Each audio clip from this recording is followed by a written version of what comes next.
Bike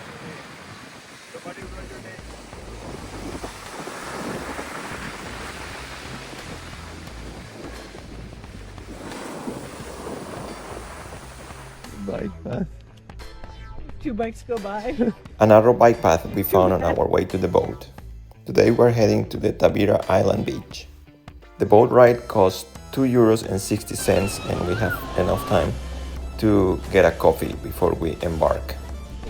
So one thing about this part of Portugal is if you're trying to practice your Portuguese, it's a little bit difficult because everything is in English. But the counter side of that is it's great for learning some Portuguese. For example, menus. When you go to a new country, one of the first things you want to learn is like the language of food, right? So otherwise you can't order.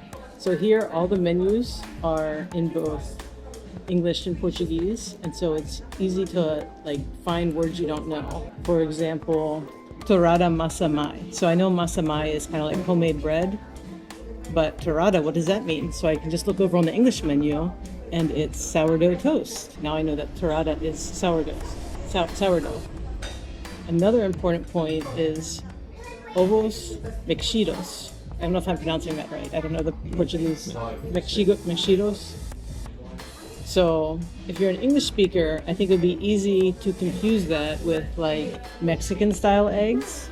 It is not Mexican style eggs, it is scrambled eggs. So like mezclada, mexidos. Ovos mexidos is scrambled.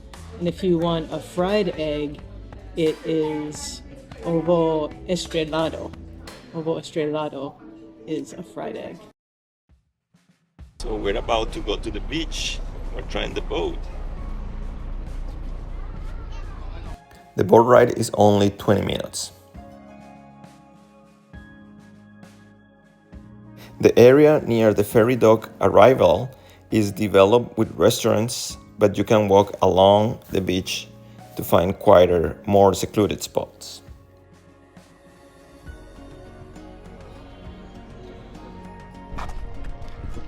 The island of Tavira Beach is a long, golden sand barrier island with clear, calm water.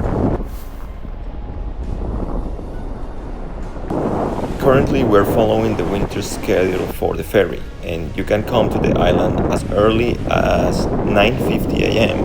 and then you have to leave by 4:35 p.m.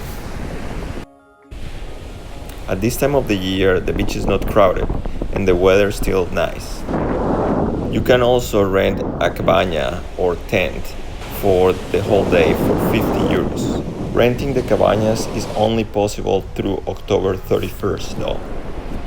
And now it is 4:30, so it's time for us to catch the ferry back to Tavira. Overall, the beach is very nice and it's definitely one of the activities that you have to do if you are in Tavira. For us, it's now time for groceries and rest.